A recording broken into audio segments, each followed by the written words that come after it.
a-t-il, monsieur? Qu'est-ce qu'il y a?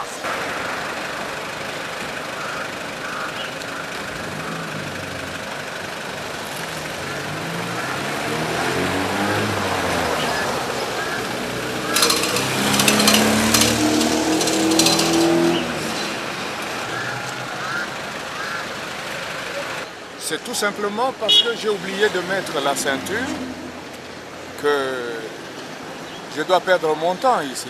Parlez avec mon chef. Bonjour, monsieur l'officier. Monsieur l'officier? Bon. J'ai manqué de mettre la ceinture, j'ai oublié de donner le clignotant, etc. Est-ce que ce n'est pas bien grave, ça? C'est une faute. C'est une faute qui me vaut quoi? Est-ce qu'on ne peut pas s'arranger? Les choses peuvent se dire entre gens civilisés, non? J'ai oublié, c'est pas si grave. Je ne comprends pas ce langage. Qu'est-ce que vous voulez dire par arranger? S'arranger signifie offrir une bière et me laisser partir parce que je dois aller chercher les enfants à l'école. Je n'ai pas du temps. M'offrir une bière pour la contravention? Mais c'est une corruption. Oh non! Épargne-moi les gros mots, mon cher. Tu es jeune et tu comprends ce que je te dis. Bon, ça va. Je comprends. Vous voulez me donner combien? En la matière, il n'y a pas de tarif.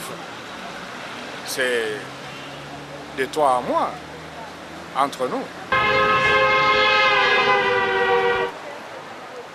Ok, j'ai accepté ce que vous avez donné, mais j'aimerais vous dire que ce que vous avez fait là, c'est un acte de tentative de corruption.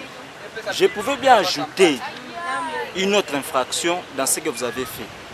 Mais parce que la loi ne se mange pas, je vous l'accorde, mais ne répétez plus ça.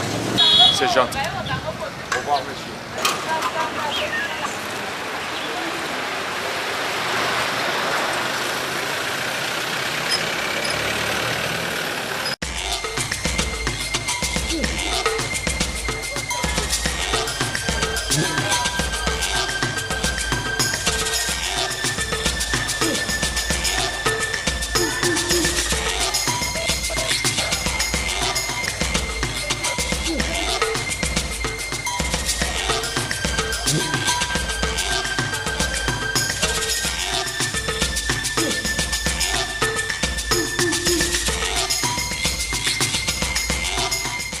Que se passe-t-il?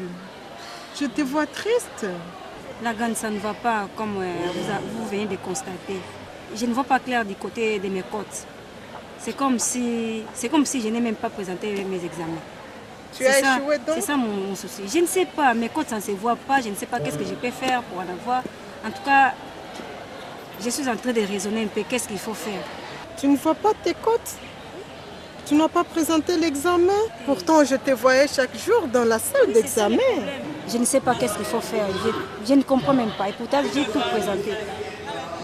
Je suis ici chaque jour et je ne comprends plus. Alors, c'est sérieux? Les côtes? Finalement, comment tu vas t'en sortir? Vas-tu revenir en deuxième session? En tout cas, ce n'est pas mon souhait. Bonjour mes camarades. Bonjour. Tu peux venir un peu jolie. Pardon? J'ai besoin de toi pour 2 minutes seulement. Que je vienne? Oui. Excuse-moi la grande. Ok.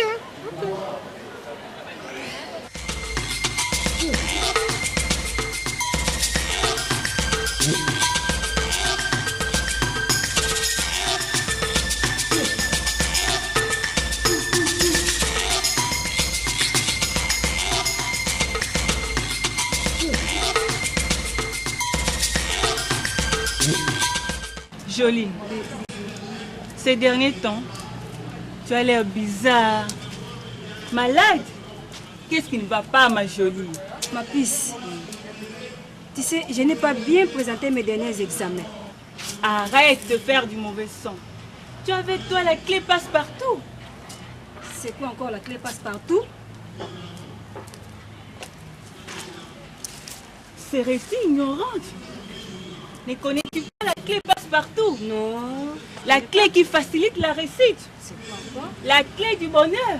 Fruit délicieux au milieu de 2 arbres du jardin. C'est ça la clé passe-partout. Qui ouvre toutes les portes. Le pouvoir même de la femme. Tu sais, Jolie, tous les hommes, en particulier le professeur, nous dévorent des yeux. Il suffit seulement d'un sourire, un peu de caresse, faire de beaux yeux, tel que tu es là, ma jolie. Avec de beaux yeux, ta taille fine, tes jolies poitrines, ta démarche douce et surtout ton ciment écoli permettront facilement de le prendre et de terminer l'année au mieux de tes intérêts. Tu comprends? Bijou, comment un professeur qui est sorti avec moi peut-il garder sauve son autorité d'enseignant devant moi? Garde tes scrupules pour toi, Jolie. Si tu veux réussir en première session ou éventuellement éviter de reprendre l'année, joue les jeux. Tout de même, ils sont nombreux. Et j'en mourrai avant de les contrôler tous. Tu me fais rire, Jolie. C'est tout à ton avantage. Non seulement tu obtiendras de bonnes cotes, mais aussi de l'argent de poche et de petits cadeaux en nature. Tu vois? Tu es une amie pleine d'idées constructives. Mais, Bijou, penses-tu qu'avec ça, nous ferons l'honneur à la gente féminine comme cadres universitaires? Ma jolie, ce qui compte, c'est la réussite aujourd'hui. Demain prendra soin de lui-même. Alors, pour la dernière fois, tu viens ou non?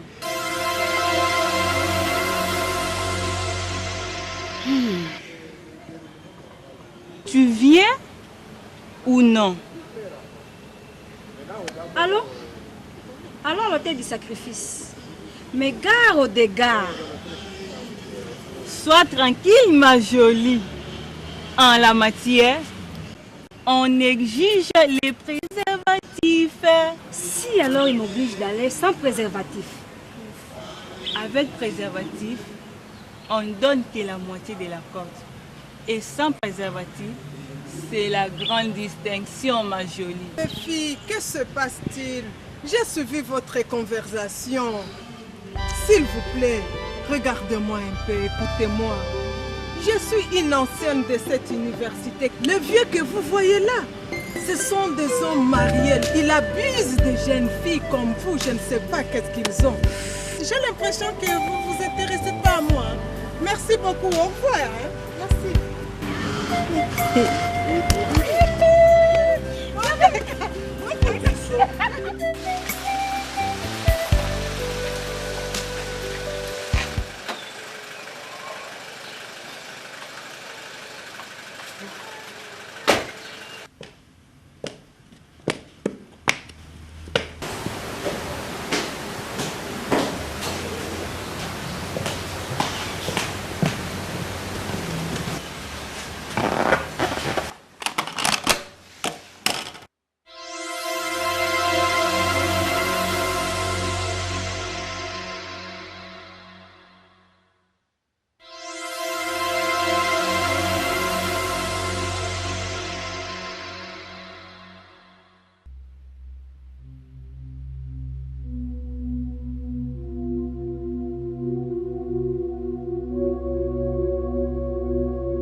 Chérie.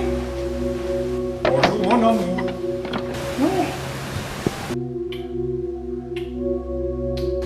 Tu as l'air fatigué.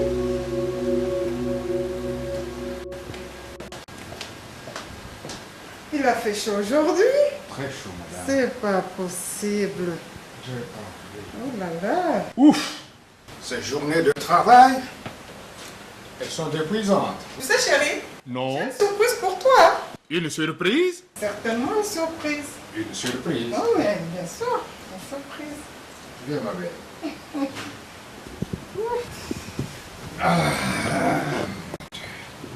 Dis donc, comment était la journée, chérie? Maussade. Oui. Le temps est à la pluie. Ouais. Il a plu, chérie. Il a plu aujourd'hui, c'est vrai. Dis-moi, ma chérie. Dis-moi ce que tu penses. de notre manière d'être depuis que nous sommes revenus au pays il y a 2 ans. Ah, mais du bonheur. Que du bonheur. Que du bonheur. Comme j'ai toujours rêvé d'en vivre. Mais certainement. Un mari charmant comme toi. Oh là. Et riche. Les enfants splendides. Un parc automobile bien garni. Les villas à travers la capitale. Et dans quel quartier? Pas le moindre, chérie. Le quartier riche. De quoi faire des envies quand on est fonctionnaire, hein? Tu ne trouves pas? Eh oui, eh oui. J'ai eu beaucoup de chance avec mes amis politiques. Et je me sens en sécurité quoi qu'il arrive.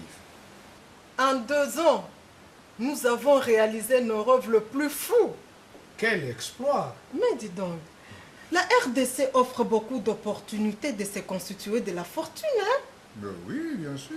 Mais une chose me surprend. Laquelle? Elle est placée parmi les pays pauvres. Il suffit de prendre la voiture et de sortir vers la périphérie de Kinshasa pour se rendre compte de certaines réalités. Mais tu sais, ce n'est pas tout le monde qui a la chance de se constituer de la fortune tout en étant dans la politique, par exemple. J'ai compris alors. Je n'ai pas oublié qu'il y a une surprise pour moi. Ma chérie, attends, tu verras quelque chose. Prends d'abord un verre d'eau frais. Merci. Nous avons de la visite? Non, je n'attendais personne. Qui ça peut bien être? Mais va un peu voir, madame. Bonzenga. Oui. Bonjour, monsieur. Bonjour madame. Entrez, s'il vous plaît. Merci madame. Vous voulez? Je voudrais voir mon chef madame.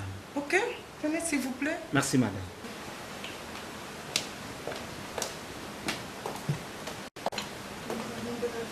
Ah! Bonjour Kanyaka. Bonjour chef. Qu'est-ce qui me vaut l'honneur de ta visite? Prends place. Merci chef. Ok. On dirait pas une maison d'un fonctionnaire chef. C'est vrai ça? Oui. Une belle maison chef garnie. Oh, garde la plaisanterie pour toi. C'est si modeste ici. Alors, les nouvelles sont-elles bonnes? Non, ne fais pas cette tête-là, voyons. Parle, Kanyaka, ne me laisse pas languir. Accouche. Ne vous ayant pas vu hier au service, j'ai jugé bon vous relancer à domicile. Et tu as très bien fait. Est-ce qu'on peut parler en aparté, chef? Mais bien sûr, madame.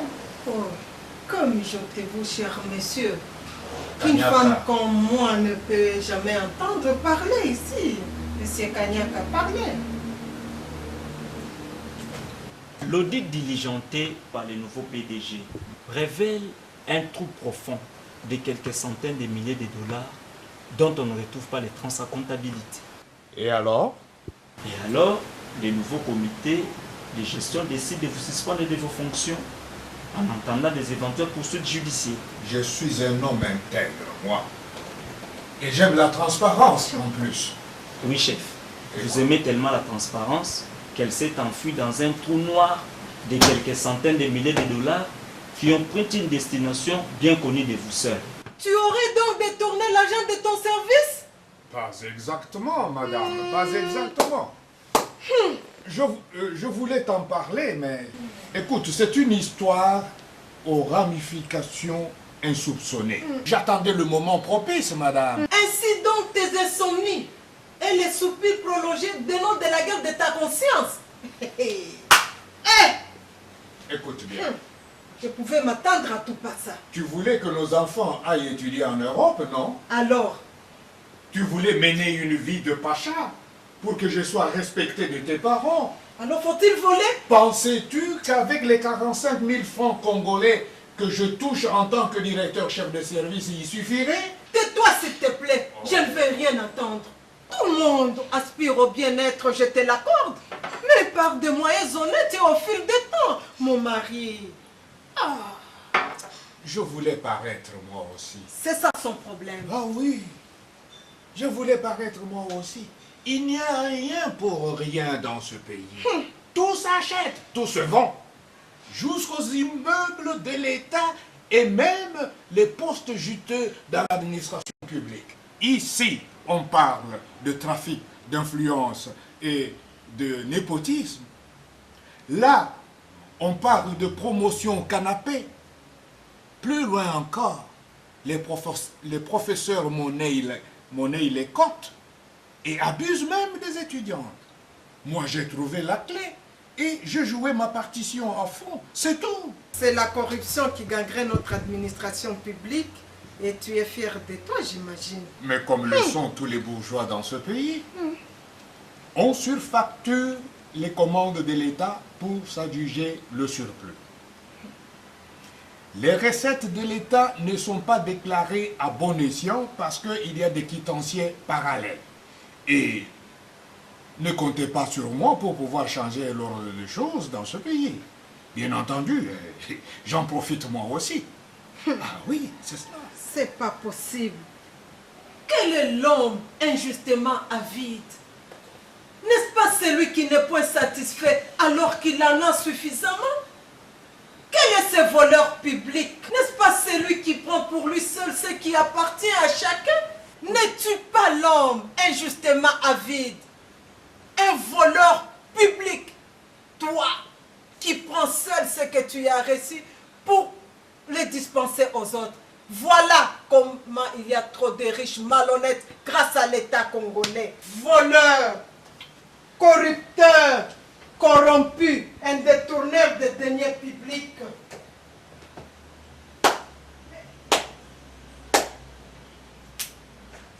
Selon toute vraisemblance, votre femme tombe des nues. Elle n'est pas au courant de vos exploits. Écoute-moi bien, jeune homme. Ne crois pas à un ami. Ne te fie pas à un intime. Même à celle qui repose sur ton sein, comme elle, qui me traite de voleur aujourd'hui. Garde les clés de ta bouche. Les femmes, il y a des choses qu'on ne peut pas leur révéler, sinon quand on sent venir sa fin par le testament. Est-ce que tu me comprends? Vous devriez être en prison. Vous et toutes les ramifications auxquelles vous venez de faire allusion tout à l'heure. Oh, si ce n'est que pour ça, sois tranquille. Je connais quelqu'un qui connaît quelqu'un qui peut éteindre le feu sans que cela ne coûte rien à notre honorabilité. Je connais quelqu'un, t'en fais pas. D'ailleurs, les lois congolaises ne font pas peur aux Koulouna en costume cravate comme moi. Nous sommes à l'heure de la lutte contre la corruption. Demain, justement, nous célébrons la journée internationale de lutte contre la corruption initiée par les Nations Unies. Oh, la corruption, mon ami, ne sera jamais éradiquée tant que subsisteront les inégalités sur cette terre des hommes. D'ailleurs, mon ami, de quelles armes disposez-vous pour lutter contre la corruption? Des lois ou des résolutions des Nations Unies? Laisse-moi te dire une chose. La corruption, c'est la nature même de l'homme. Deuxième erreur. Actuellement, en République démocratique du Congo, Oui? l'épée de Damoclès repose sur la tête de tout délinquant. Tu as dit quoi? Elle est baptisée tolérance zéro. Je vous préviens, à mon humble avis, le temps de l'impunité est révolu. Mais qu'est-ce que tu peux être naïf? Qu'est-ce que tu peux être naïf? Une loi, sans le moyen de l'appliquer, est une bonne intention qui ne peut pas faire peur aux partisans de l'enrichissement illicite comme moi. Non, ça ne peut rien faire.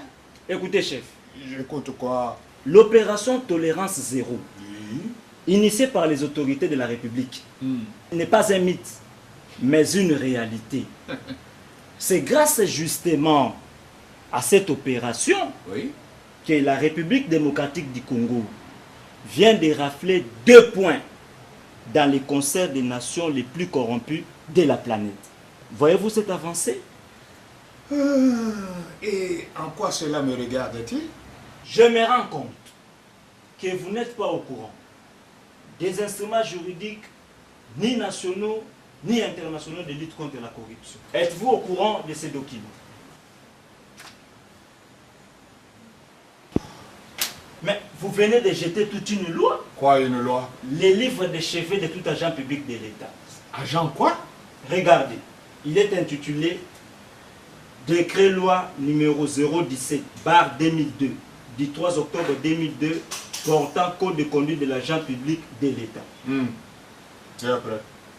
Cette loi a la spécificité d'inclure tous ceux qui travaillent pour le compte de l'État et rémunérés par les trésors publics. C'est en cela qu'ils sont agents publics de l'État. Et l'article premier de ce code nous dégage qui sont agents publics de l'État. Premièrement, le président de la République. Quoi, le président de la République? Les membres du gouvernement. Oh.